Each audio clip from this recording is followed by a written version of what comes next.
Du coup, tu fais 5 ans quand même à son contact, c'est ça? Ouais, ça doit être ça, ouais. Je pense de 19 à 24 ans, exactement.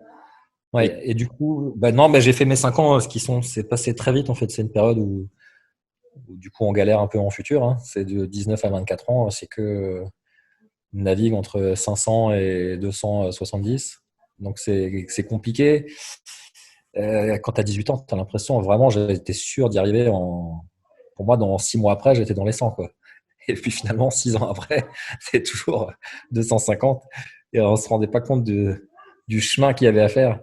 Mais finalement, c'est une période qui est passée assez vite, mais t'en as plein qui lâchent en cours de route, quoi. Il faut vraiment s'accrocher. Parce que vraiment, tu fais du surplace pendant 5 6 ans, tu fais toujours les mêmes tournois. Tu as l'impression d'être pas loin et en même temps, tu galères pour prendre 10 points. Enfin, c'est une période très compliquée. Et encore une fois, j'ai eu la chance d'avoir la Fédé qui m'a soutenu parce que financièrement, sinon, enfin, si t'as pas les moyens, c'est très compliqué aussi, hein. Faut être lucide là-dessus. C'est un sport qui demande quand même des moyens. Si tu veux pouvoir avancer, si t'es pas incroyablement fort, jeune, 13 ans d'avance, sans moyens, c'est une mission quasi impossible. c'est ce que Donc moi, j'ai eu la chance d'avoir la Fédé qui m'a soutenu. ouais, c'est ce que tu disais tout à l'heure. Toi, tu payais les nuits d'hôtel et la Fédé payait tout le reste, c'est ça? Jusqu'en junior, hein. Après, c'est moi qui me débrouillais. À partir de 18 ans, on était complètement indépendant, mais j'avais l'entraîneur qui était payé, Jérôme Potier. D'accord. À l'époque, j'avais quand même un entraîneur physique, un entraîneur tennis, et ça a pas de, voilà, c'est ça qui coûte le plus cher sur le circuit.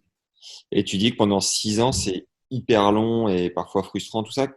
Pourquoi toi, tu as réussi à tenir et à t'accrocher, contrairement à plein d'autres qui ont pu arrêter? Ben, je faisais ça déjà depuis tout jeune. J'ai toujours eu en tête de vouloir être dans les 100, donc ça a toujours été un objectif.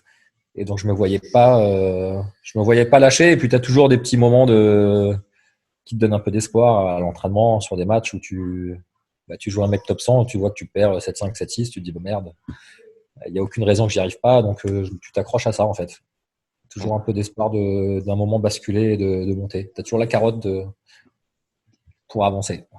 Ouais.